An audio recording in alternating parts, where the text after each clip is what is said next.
Welcome back to Beyond the Wrench. My name is Jay Goninen, and I am your host. Today, we welcome George Russell, who is the founding member at the Machinery Advisors Consortium. George has led MAC since 2007 and coaches machinery dealers to peak performance and also oversees 7 dealer peer groups. George also co-authors the annual Big Dealer Report and has a world of knowledge when it comes to getting dealers in a good spot. So, George, welcome to the show. How are you? Great to be here, Jay, and I'm really looking forward to our conversation. I'm really over my career, starting on the farm and working with machinery, just realizing the value of technicians and what they can provide from a farmer growing up on a farm and then doing what I do now. So I'm really passionate about this subject and where things are going. So, George, you've been in this a couple of years. Yes. So walk us through your story. Growing up as a farm kid, I think it's really natural to be interested in machinery, but walk us through the course of your life, where it started at, and really how you got to where you're at today. All right, I'm going to pivot my screen just a bit. You can see back in the corner there a John Deere tractor with a loader on it that my father gave me for Christmas when I was 5 years old. He and my uncle and my aunt and my mother farmed and ranched together, but in order to get good prices on machinery, they bought into a John Deere dealership. So we always had John Deere toys growing up. And then we switched to the red side, and I out of 13 days out of college, I started working with International Harvester and all the various permutations after that. So depends on where you start. I could go back to that to say I started in the industry, or I could start out of college. But I have been doing this work directly with dealers since I left CNH in 2007, and that's when I started working directly with dealers. I have almost as many years now working with dealers as with an OEM. So I do have that perspective on how important dealers are to OEMs and how sometimes manufacturers and dealers may not quite be on the same page in terms of where they go. And so that perspective is, for me, important to bring to the types of things I do, working with dealers and with the dealers of the various OEMs that we work with. What did you go to college for? History, American history. And what were you hoping to do with that? History thesis on the change here in Vermont from 1800 to 1850. I'm an 8th generation Vermonter. That was the period when the Erie Canal opened up and a lot of expansion to the west. That's when John Deere, who was born here in Vermont, moved west, and along with a lot of other folks, like jayg Case. And so that was kind of formative for me to understand those dynamics and changes that happen with agriculture. And I think that background is also why I wanted to, and you mentioned the Big Dealer Report, understand the dynamics of change that is happening in our industry. Curious, have you ever read the book, I believe it's Yellow Iron? I have it on my bookshelf, yes, in my next door. When you say the history, that was one of the books. I had a friend of mine in the machinery business that gave me that book, and to hear the history of these OEs and how they got to where they're at, how many got very, very close to bankruptcy and wouldn't have been around today. It is truly fascinating. Yes. I'm a student of equipment companies, student of the history of equipment companies and where they're going. So did you always think that would parlay from the history side to the equipment side? I mean, it seems like an interesting path to take to get on something that you were obviously very passionate about. Well, being a farm kid and doing this later, if you're going to stay related to agriculture, there's often two paths you go. You like the iron, you like the machinery, or you like the crops and the cows and the livestock and more the agronomy. And I definitely like the iron side. I love accompanying my dad up to the shop, lying underneath a baler and handing wrenches to him, getting ready for the season and for haying season. And so I've always been oriented that way. So I knew that I wanted to work for a machinery company out of college. So I applied to all of them.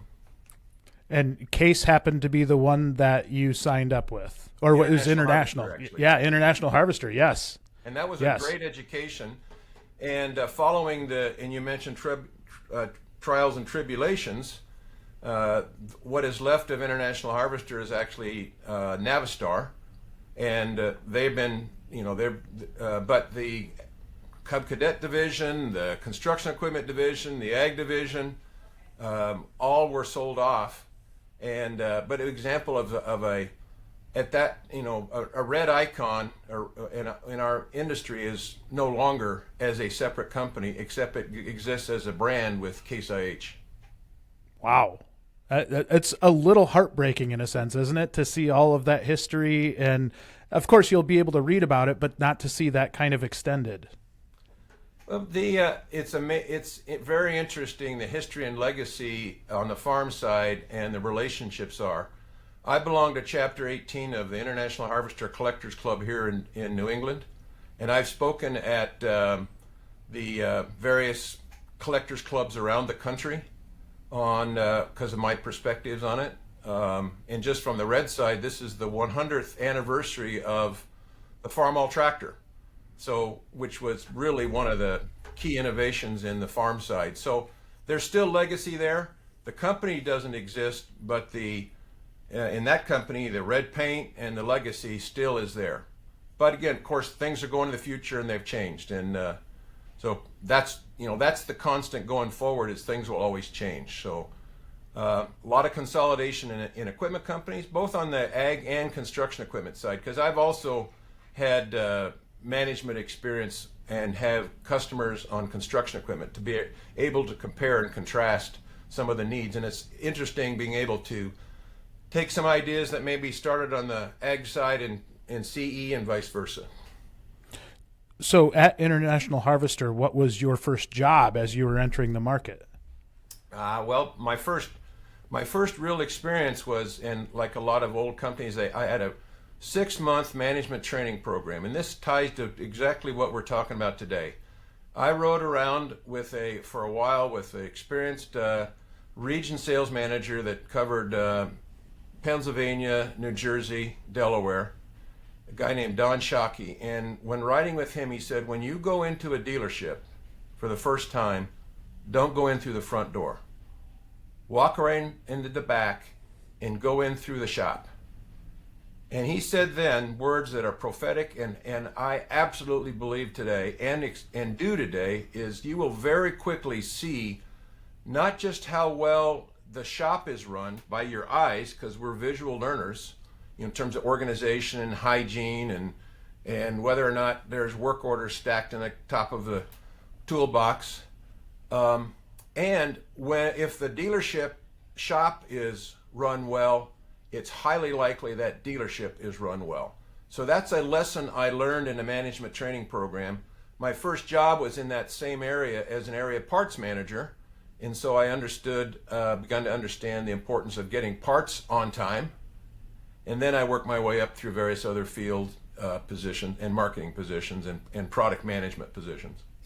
I think one of the beauties of being a manufacturer's rep, and I was lucky enough to do that with Bobcat Company, and I went through a similar process where you go through the 6 months of training, and it's one of the more detailed educational opportunities that you can get. And I'm forever grateful for that, because I think I learned a lot of those lessons as well.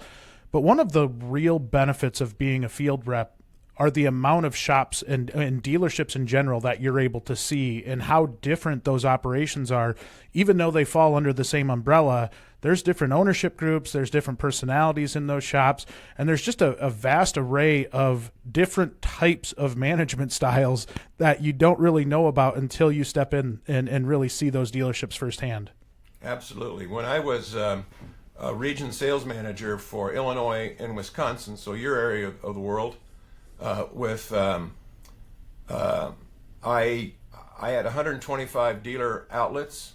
I made it my objective to, as quickly as possible, visit all 125 for the reason you just said. to see the differences and to not just be visible, but also to learn by that exposure.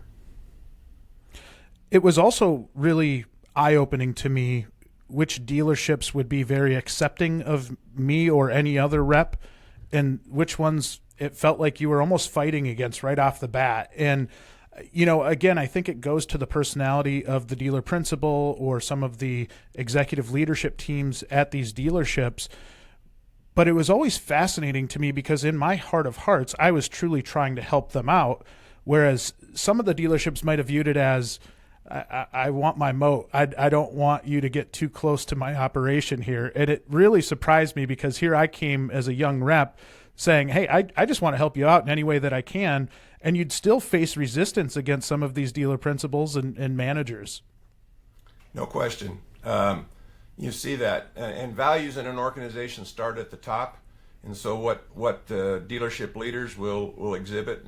And different manufacturers certainly treat their dealers and listen to their dealers better than others and are truly helping to support them in their growth. And so it's that looking at different type of dealers and different OEMs as we do now with the work we do at Mac, it is interesting to see the differences you have by OEM. And that perspective of what you come in as a company rep versus where the dealer's important, I think is pretty fundamental. So I use my fingers to do that and say the OEMs, they make their money on new equipment and parts. The dealer makes his money on used equipment and service, if run right. The dealer has to bring all four of those together, but often you have to start with that. One is from Venus and one is from Mars. They're both planets, but they come from different perspectives. Well, and I think it's interesting because when you say that there are differences between OEs, I definitely was able to see that firsthand.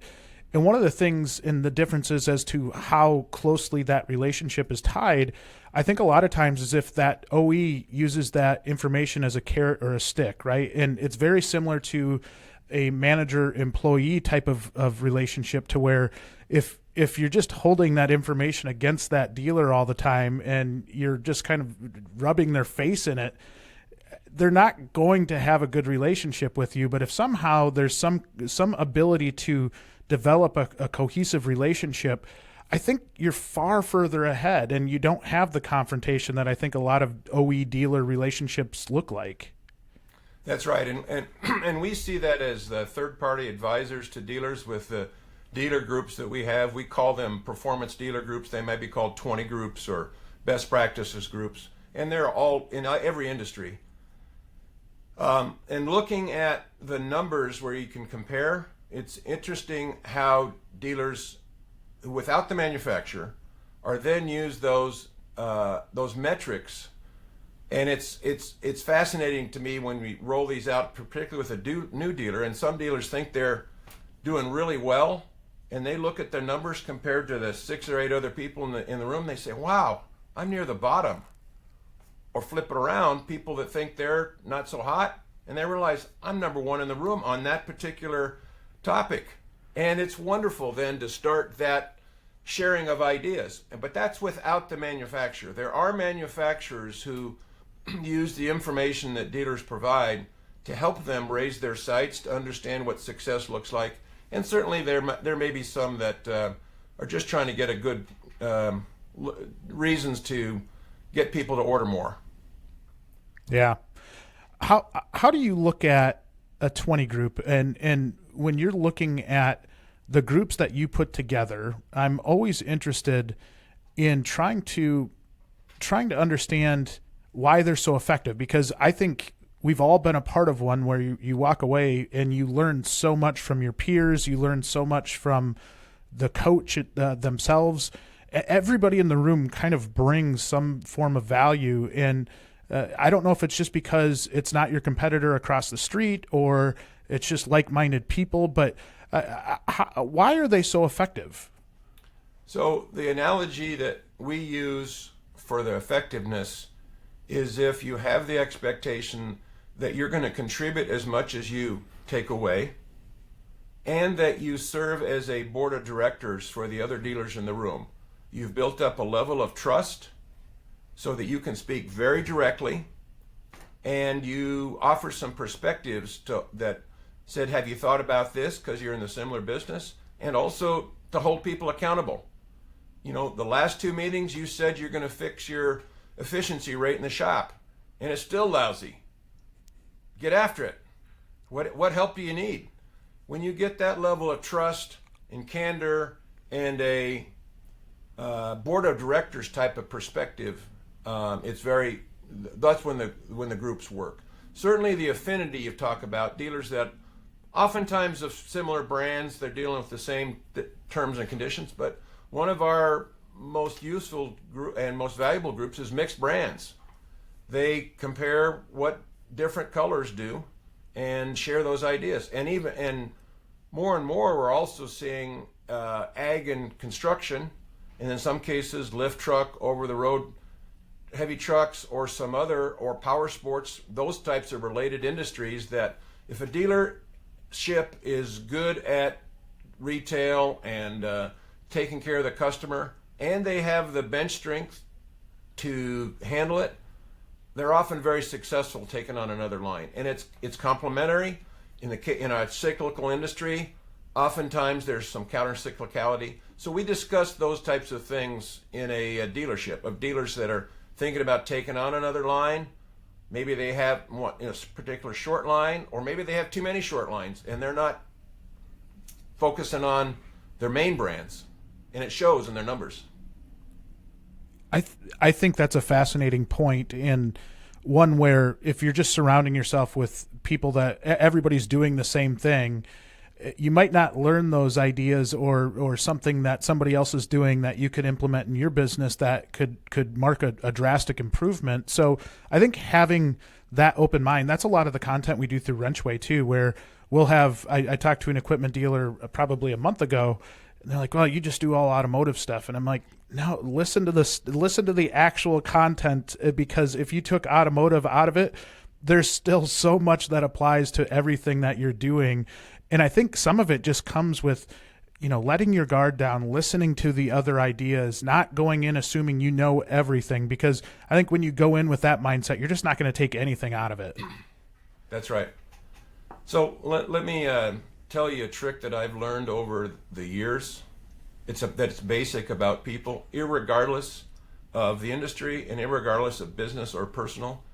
When I don't start a meeting reminding people about that there are some of us that are more introverted and some that are more extroverted, and how to treat those, because it's a spectrum, it's not black or white, how to treat those people that want more one way or the other differently, the meetings don't go as well. And let me illustrate that about listening. I'm an extrovert. I need to talk. I need to hear how people react to what I'm saying, because I may not have a fully formed conclusion until I have the back and forth. So it's okay to interrupt me.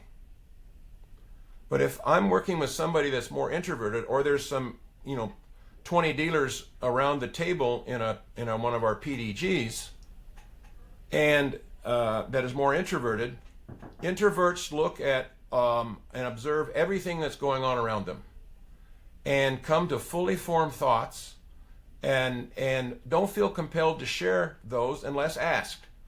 But with introverts, you should not interrupt an introvert, because if you do, you miss their conclusion.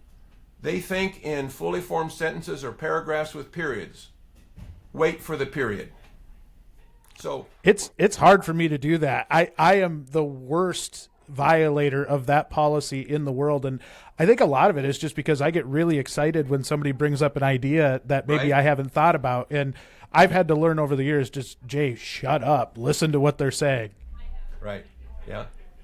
And so part of that is also giving notice to say we're going to go around the room. And one of the things that we now do as a standard one of our practices is end the day or end the meeting with, what's the best idea that you heard since you came here, and who was the source? And it might have been something they heard at the bar. It might have been something in the meeting, but it's also a chance to hear through other people what they observed and say, oh yeah, I'd forgotten that. Or it might have been something that happened at the bar that not everybody was part of. And it also gives some attaboys, attagirls to people because you're acknowledging where the ideas come from. So, but that is intended primarily for introverts to share what their insights, and it's powerful. Do you still get folks that are reserved on giving up their numbers? I know that used to be a big battle in people not feeling comfortable sharing information that they deem to be pretty private. And this is an exercise in getting them to open up a little bit. So that's another transition that you see when knowing that one of these groups work well. First of all, we have a standard set of bylaws that shows what your expectations are for the group, how you contribute, attendance, bringing new dealers into the group so that everybody, or not, so that everybody buys into the group. Oftentimes there's a dealer chair of the meeting and a vice chair so that we can work with them and they can be the dealer person, so it's the dealers group. But the financials always have a number so that if we want to invite guests in and they don't want to share the numbers, then it's anonymous. But the best dealers get very quickly to who's who. And when they do that, that's an inflection point that shows they've built up a level of trust that they want to share their numbers and then be exposed to when the numbers aren't so good. So, and we publish then an index so they can see who's who. I've seen it over the years. Those peer groups are just amazing in general. If you're sitting out there and have reservations on joining one, I would encourage you to get outside of your comfort zone, be a part of these groups. I think one of the coolest parts of one of these peer groups over the years that I've seen are the amount of extremely close relationships that come out of it. I know several personal friends that vacation with folks from their peer group. It just goes to such a deeper relationship because you've built that trust up that you feel comfortable around that person and you just mesh because you're living in the same world. That's right. Absolutely. So we have some groups that it's also a social occasion. They might want to play golf or go somewhere warm and bring their family. And there are other groups that they have meetings at a dealership. It's business only. They'll eat in the local town and take a tour of the dealership and give feedback to that dealership. So every dealership group takes on its own culture, if you will.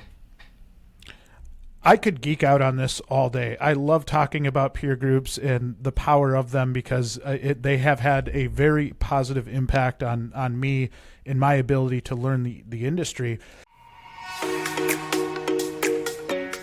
Is your shop looking to fill open positions or grow your bench of candidates? Consider adding WrenchWay to your recruiting efforts. WrenchWay helps shops and dealerships all across the U.S. find better qualified candidates for their service centers. WrenchWay Top Shop memberships are only $150 per month and include unlimited job postings on the best job board in the industry, a guarantee of 10 qualified applicants, and the shops choose who is considered qualified, access to connect with and help over 650 high schools and post-secondary schools, and much more. Learn more about WrenchWay's Top Shop memberships by visiting wrenchway.com and selecting the For Shops tab under the Solutions dropdown. Link is in the show notes. Now, you've been around the industry for quite a few years, right? And I want to maybe pick your brain a little bit on the evolution of the industry, the changes in the industry.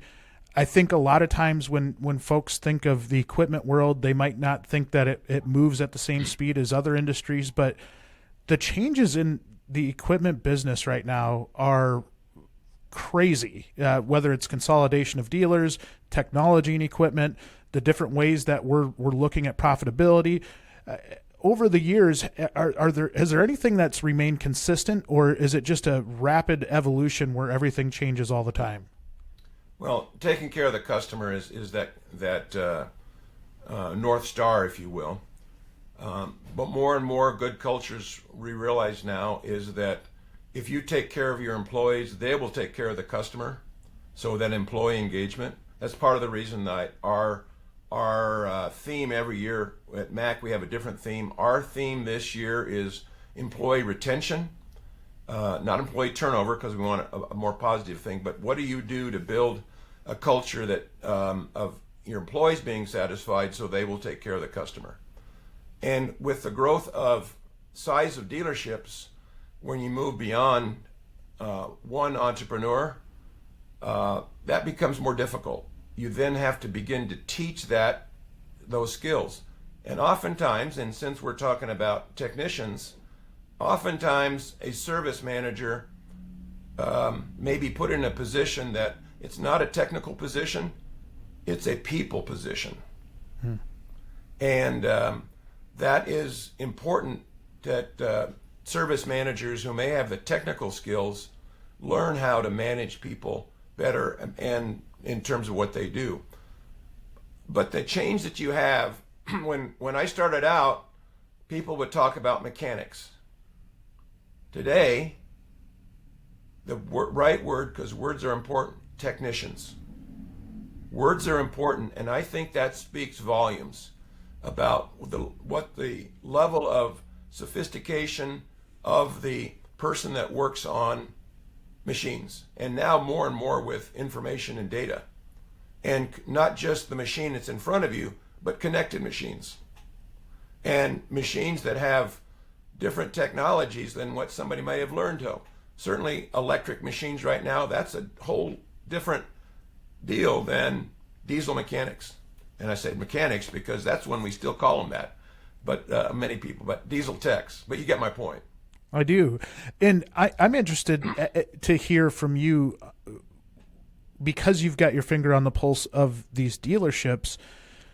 Have you seen that shift or that adjustment to the managers and the leaders that are more people focused than technical focused? Because I do know, it's been roughly 7 years since I've been in the equipment business. There were still a lot of very technical managers, and it was still, Farmer Johnson calling the service manager and picking the service manager's brain on something, right? And as I was exiting the equipment world, you started to see that shift to where they might not have been that expert technically, but they were very good customer service wise. They were very good at being able to find the data that they needed to find to help the customer out.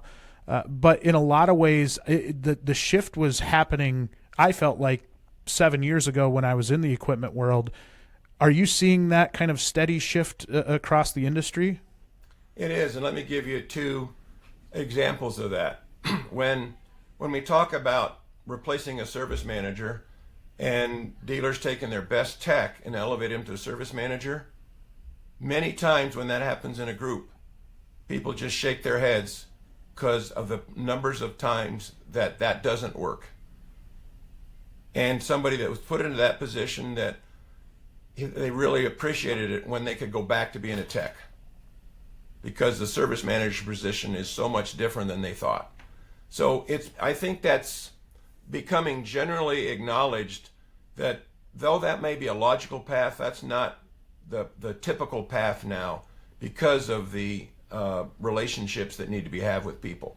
Now, technology is important, and there has to be some appreciation of the technology, and this comes into with technical support centers and how's the system set up to know when a machine is about to fail on the farm, or even the technology of where are the techs right now, so I can look on a screen and I can see that there's two of them in the far side of the county and one of them over here, and I've got a guy in the middle that needs help right now. Which one of those is closest that I can change their schedule and get them there? That technology is happening right now. So that's one thing. They're people, but they have to have an appreciation and use technology in their business. To your point about diagnosing over the phone, we actually have a little giveaway that we give, which is a 5-minute timer intended for a service manager. Call comes in, Farmer John, who wants to get diagnosed over the phone for nothing. You flip the timer over to make you conscious of that decision. After 5 minutes, if you haven't figured it out, you flip it again. Now you've got 5 minutes to get the details, write up the work order, and have, am I going to come out and pick it up? Is this what you want to do? Do you want a quote? Are you going to bring it in?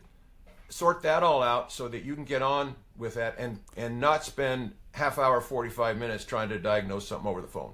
And we've all seen that, right? I haven't heard that one before, and I think that is a brilliant idea. And if nothing else, like you said, in the back of your mind, you see that timer. And I think a lot of times, if it is maybe somebody that you've got a good relationship with as far as a customer goes, I think all dealerships have those buddies that, you get on the phone, and that 5 minutes can turn into 45 minutes or an hour. And these service managers, they're putting out fires all day long. And if they have one customer that's not paying anything, that's tying up a lot of your bandwidth, that could throw your whole day into just a downward spiral. So I think that is a brilliant, brilliant practice that I hadn't heard of before. So actually, one of our Mac advisors who lives there in Wisconsin, very close to you, a guy named Bill Hoig, actually thought of that because he works very closely with dealers. And we use that. The AED Summit is coming up on it just used to be ag or construction mostly. It's ag and construction, and we actually are going to have some of those timers for people that stop by the Mac booth there. But let me give you another, for instance, yesterday we were on with one of our performance dealer groups. This happens to be a dealer group with mixed brands, a variety of stores from 2 stores to 20 stores, scattered all over North America. That happens to be a group where there are 2 service managers, very capable, who happen to be women. And one of the things that I see is because, rightly or wrongly, women are not expected to diagnose equipment over the phone. In the past, that's been true. These 2 individuals have all the other skills they need to manage the customer and all the different issues a customer have, and manage the technicians and manage the process. So somehow that role change to not just being a technical resource works very well in those cases because it's a different set of expectations. That's interesting. And I think I've seen some female leaders of service departments that absolutely kick butt, that just they'll whip customers into shape, they'll whip their employees into shape, and it's a lot of fun to watch. And I think it at some levels could be viewed as a disadvantage if you're from a woman's perspective, but in a lot of cases I think there's a huge positive there because you're almost resetting the expectation with the customers. And I know I had some that had worked for me, and it took them a while to build the trust of that farmer that had been around for 30 years. It took them a little while to gain that respect, and probably unrightfully so. They had the qualifications to be there.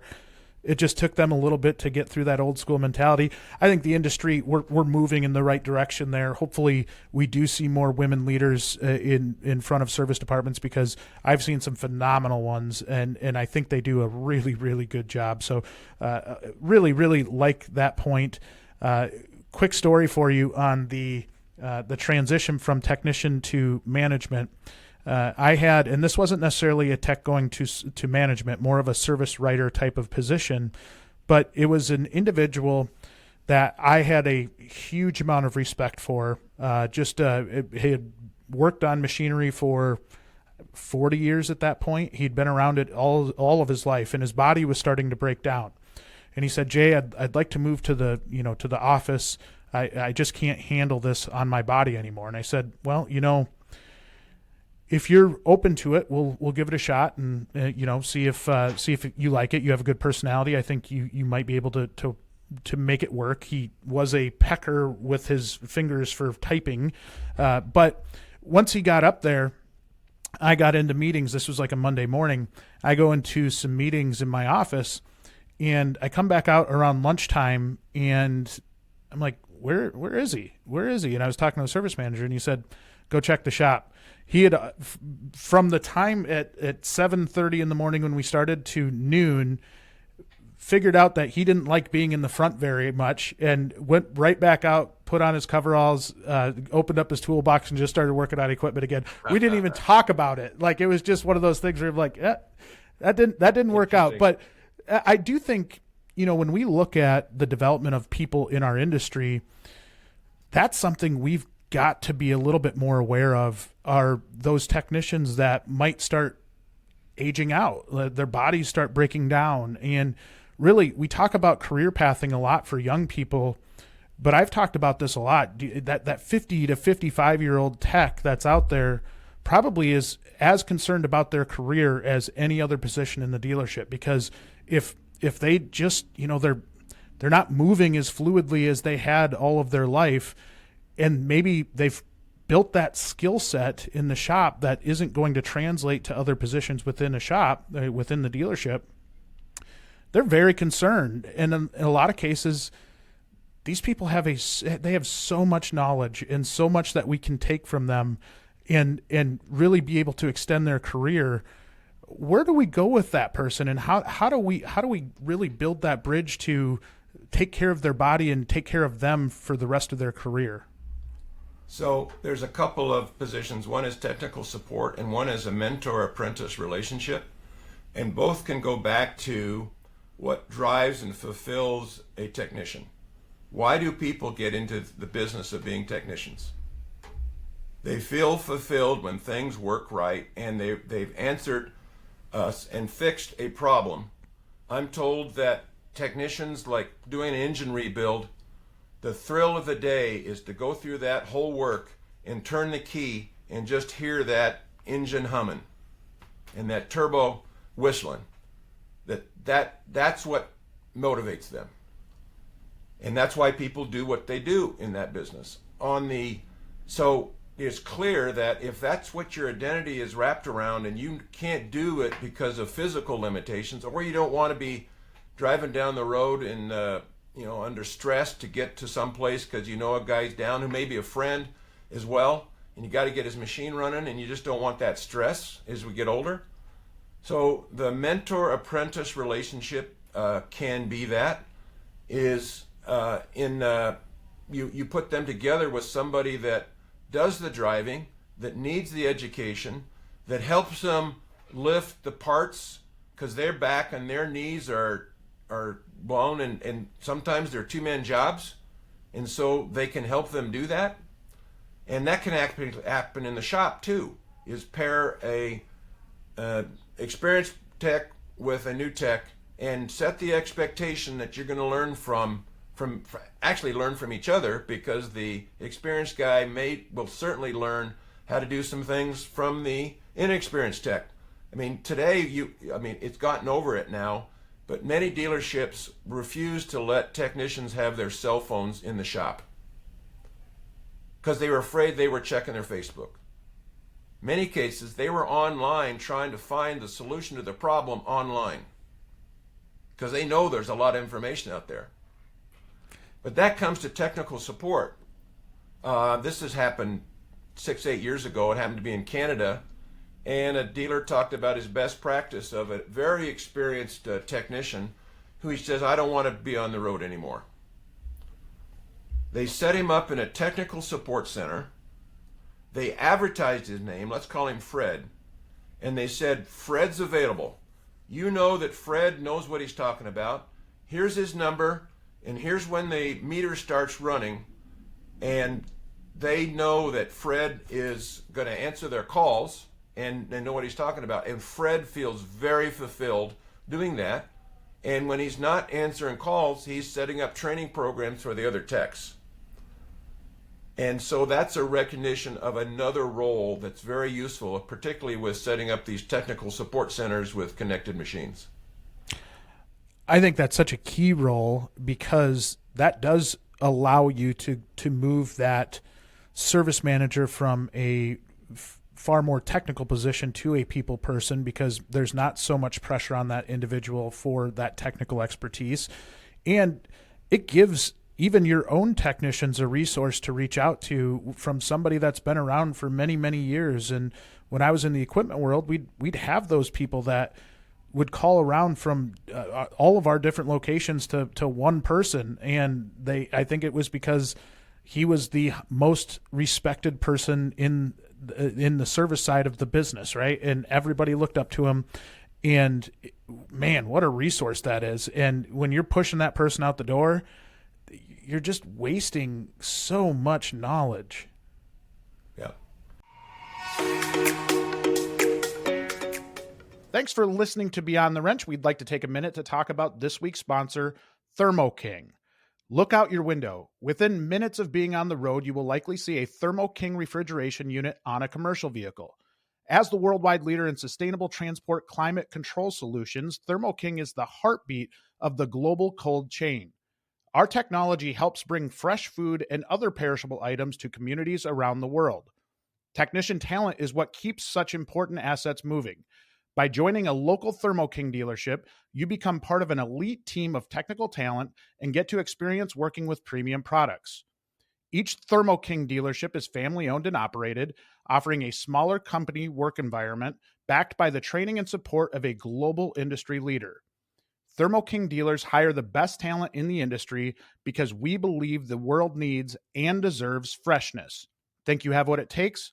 We would love to have you join our team. Visit WrenchWay now to see openings in your area. So you asked earlier about the changes I've seen. So let's go back to the numbers. It used to be when I started that the ratio of parts on a work order to the labor on a work order, dollar of labor on a work order is 1-to-1. In our experience, that's still fairly true in construction equipment. It's not true so much in ag equipment. Couple reasons. One is underlying and one is cyclical. The underlying one is a lot of machines now require more diagnostic work. And when you're doing, because they're more technical, more things going on, more connections to figure out what's going on. And by definition, when you're doing diagnostics, you're not putting on parts. The other thing is that in the cycles of the business, because there's such a need for technicians, and I applaud what you're doing to create awareness about finding good shops so that technicians can find a good place to work and do the things they like doing. When technicians are tight, and they, no question they're tight, what the dealer will do with selling on the up cycles, they're doing a lot of setup and delivery because they got to get new machines to them. That means they may not spend the attention on the repair and maintenance business that tend to be more lucrative in terms of parts and rebuilds and repairs. Then the cycle changes, and now you got to go back and pick up that business that you let go.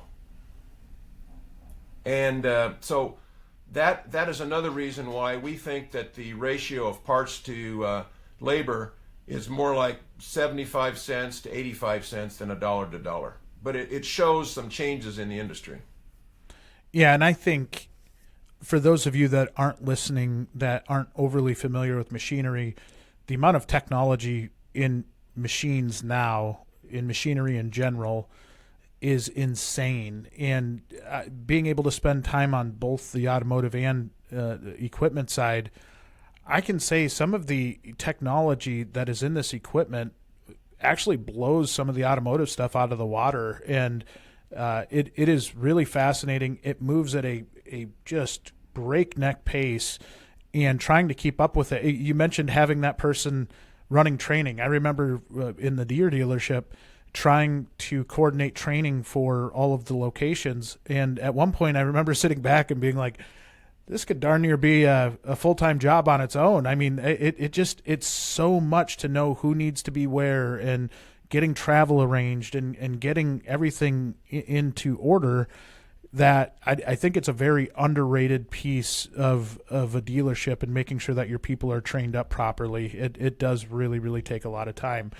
Now, you talked about what motivates a technician, and I think that's a really fascinating topic, because I think that is one part of the industry that's changed a lot over the years. At least in my experience and where I've grown up at, we went from having a lot of small dairy farms that produced farm kids that really had that natural progression into the agriculture world to now having a lot of consolidation on that side where it's big farms that own a lot of the land, and maybe you don't have that traditional farm kid as much.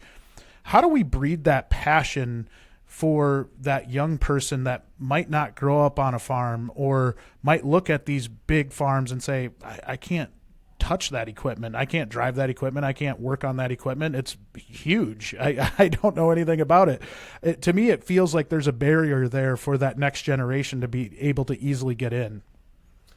Yeah, I think there's no question that's an issue, but with the fact that the equipment is changing into things like electricity in the future and data flows, that opens up some other areas that may not be farm specific. I mean, yeah, you may need to know hydraulics and some of those things, but even though there's a lot of equipment now that's electrically driven, like on a planter, electric meters. So that opens up those people that are interested in electricity and information technology to this type of area. And there's other areas related to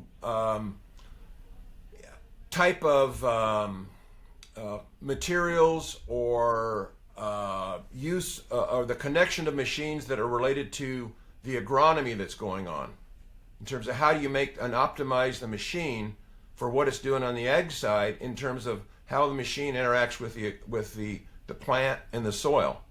You wouldn't think that's typically a technician need, but it can be to be able to bridge that gap in information. Is how do you make the capital good, the tool, do what it's supposed to do? So you take that back to the fundamentals. The tool is more than just a diesel engine with hydraulics and a PTO shaft. Now we're seeing methane-powered tractors, electric-powered tractors, and some of the actuation and power is much different.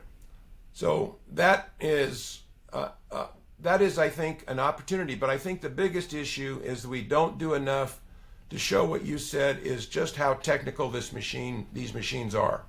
And certainly some of the dealer associations and manufacturers associations have outreaches to try to encourage the training and visibility to bring technicians into ag and construction equipment industry.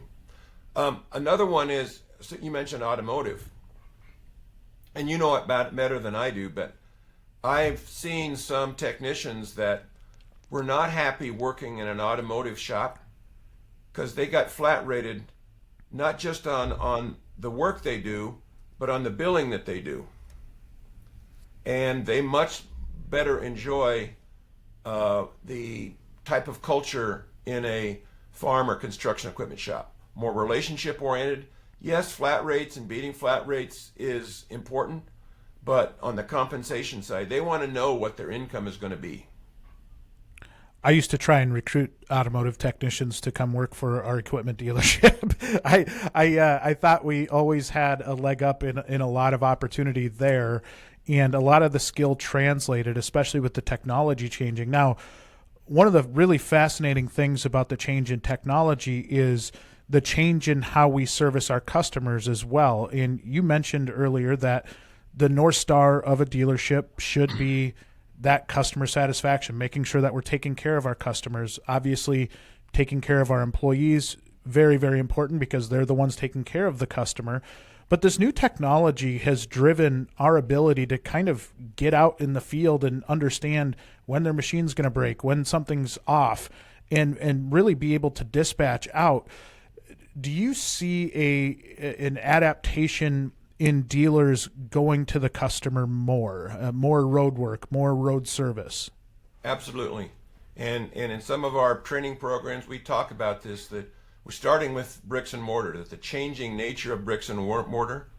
In the past, where you set up a dealer location was based on how far the customer would drive to a one-stop shop. I know I could get parts, service, I could kick the tires, I could pay my bills all in one place. Now, in the future, the distance is how far you will drive in your trucks.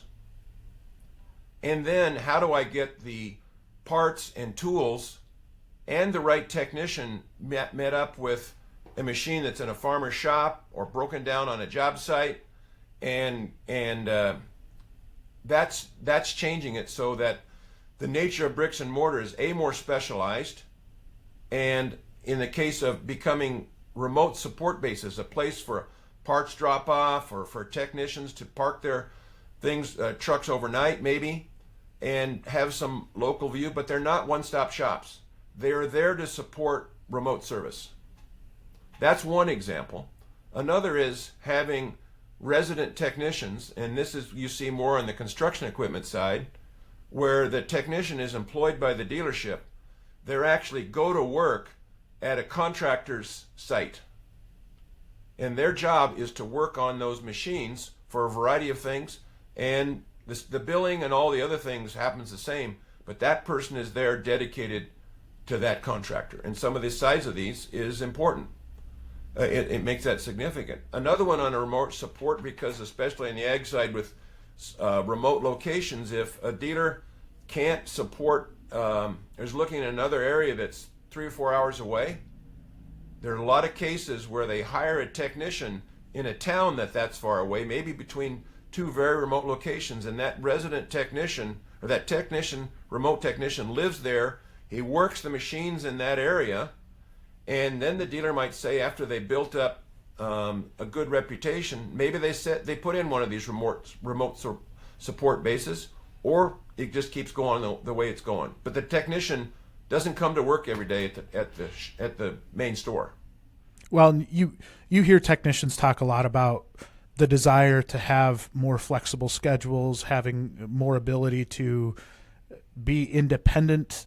I think this opens up a new opportunity for that technician that might be disgruntled in just coming into a brick and mortar every single day.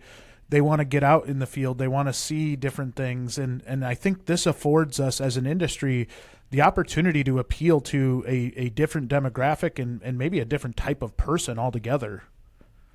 That's right. So making people aware that that's a possibility, and then also making sure that how they're managed recognizes that those type of people, and you use the word independent, they don't want to be told how to do things. They are good enough that you can just give them a work order, and they'll know where to go and what parts to get, and the next thing you know, it's fixed, and then they're on to the next one. But some people are service managers may be so afraid to delegate that they want to still work on telling that tech what to do. So some of it comes back to the people and people management skills. Yeah, and I think a lot of it also comes down to hiring the right people to start with, because if you have that distrust with your field team, it might be because you just haven't hired the right people, and maybe you've gotten burned as a manager in that capacity. And again, I think it goes back to that trust side. You need to be able to trust that those people that are out there are working without watching over their shoulder all the time. And in order to do that, you need to hire really, really good people and people that you trust. And, you know, I know a lot of very technically gifted folks that I wouldn't trust. And so there's also a lot that are very, very trustworthy. And some of it comes over time, and you earn that trust and you earn that reputation. I think the funny part in the machinery business is it is a super small world. So if you have a tech that came to you from a different dealership, that customer probably already knows who they are, and that reputation followed that person. And I know I've gotten called out by customers in the past as I was in my travels just visiting with customers that, oh, you brought so-and-so on, huh? And you always know what comes after that is going to be something that you probably didn't know prior to that. So a couple things in that regard. Again, yesterday I heard this testimonial about a dealer hiring a technician of another color as a sales rep, and how beneficial that was, because that technician with a good reputation brought a lot of different colors into their job as sales reps. And again, with precision farming and this technology, oftentimes people that are that technical, they do become better sales reps because they're more used to having to make things work, all the parts fitting together, and making sure that the technology is adapted to the need in terms of what they're doing. It also brings up another need for these folks that are really good, and that is the triage tech model, which we see in construction and even some over-the-road truck examples of somebody that's really good at what they're doing. They get dispatched to a remote location, although it can work in the shop too, but go to the remote location, they arrive, maybe they can fix the machine while they're there, but if they can't, they diagnosed what are the parts that are needed, what are the tools that are needed, and what's the level of technician that is needed to fix this job. Because they're A-level techs, and A-level techs want to do A-level work. They don't want to change the oil.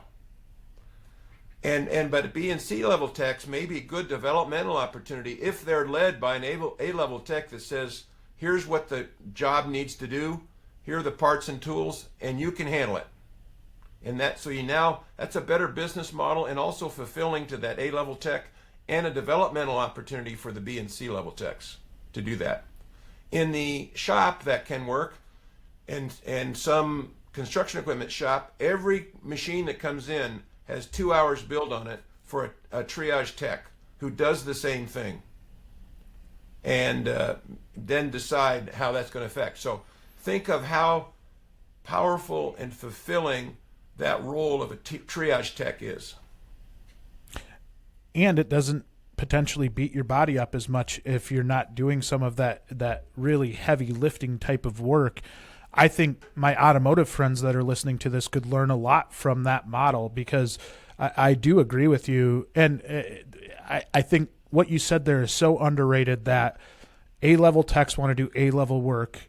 And there are so many shops, regardless of which silo we're in our industry, whether it's automotive, diesel, on or off road, doesn't matter, where we're trying to shove C or even just lube tech type of work onto an A-level tech, and it doesn't make sense, because you're essentially, to me, I scratch my head so much in that scenario, because what you're doing is almost fighting against your best tech in trying to force feed them work that they don't want to do, that you're not charging nearly enough for that person's time on that repair. And I still see a lot of that kind of that mentality in our industry, where we're trying to get that technician that is way overqualified to do that job because they don't want them just sitting idle, or whatever it is. And I think that is a major mismanaged piece of our business. Yeah. So another part of that is folks like that are so good that they also often need to be trained to, when they're out on a job, they go out there to fix the machine that needs to get going again. There's two other types of work that they should be coached to quote while they're there. What are some other functional things that they see? There's a seal leak, and it doesn't have to be fixed today, but it ought to be fixed. That's the second type. A third job, it might be aesthetics. The seat is ripped, the glass is broken. For a used equipment machine, you might want to get that fixed. The farmer might want to do that when he's trading it in. That tech quotes those jobs, he brings it back and gives it to the service manager.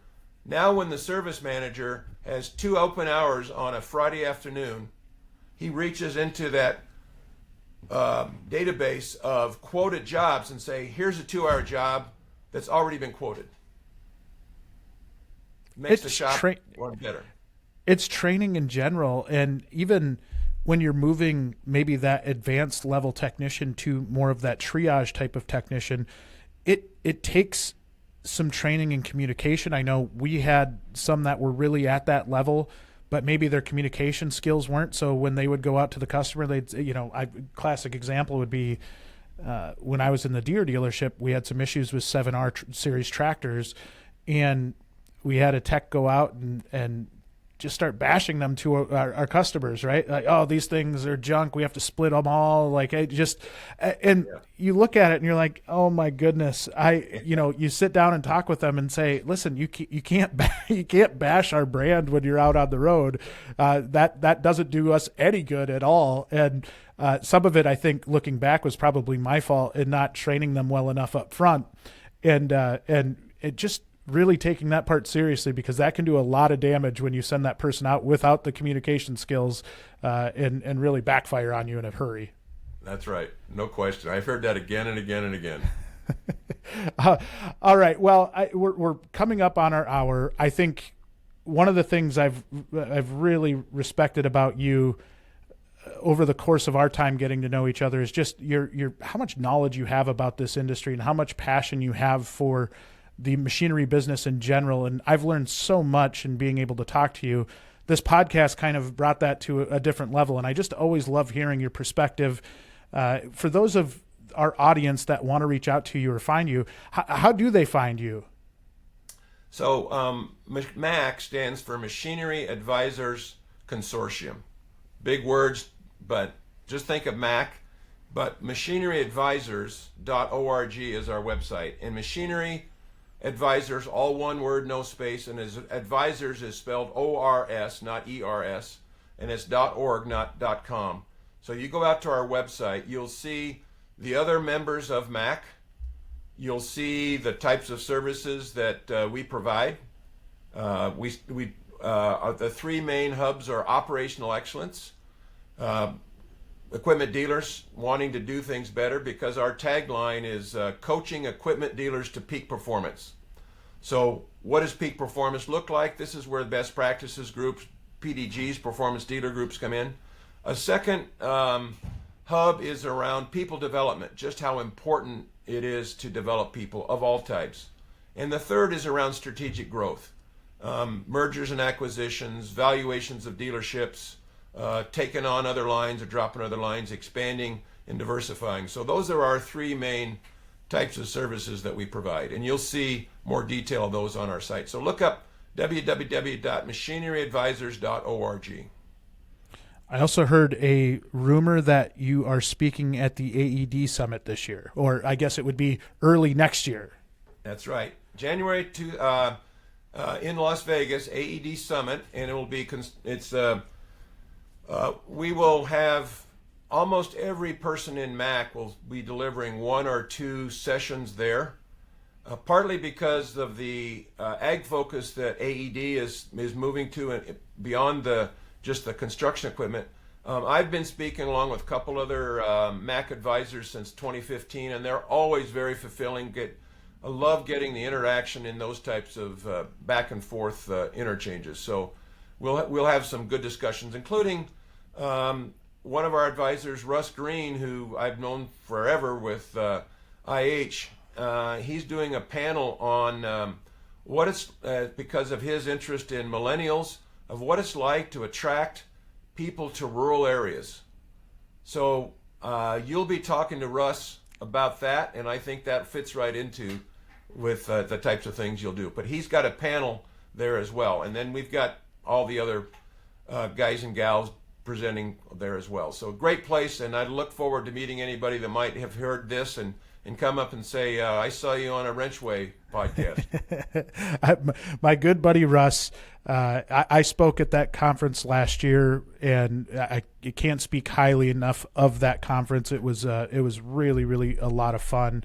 And as you could tell over the course of the podcast, George is going to bring some incredible insight to that. So if you're able to get down there, check it out, I guarantee it will be worth your time. Last question, George. What does George Russell do in Las Vegas?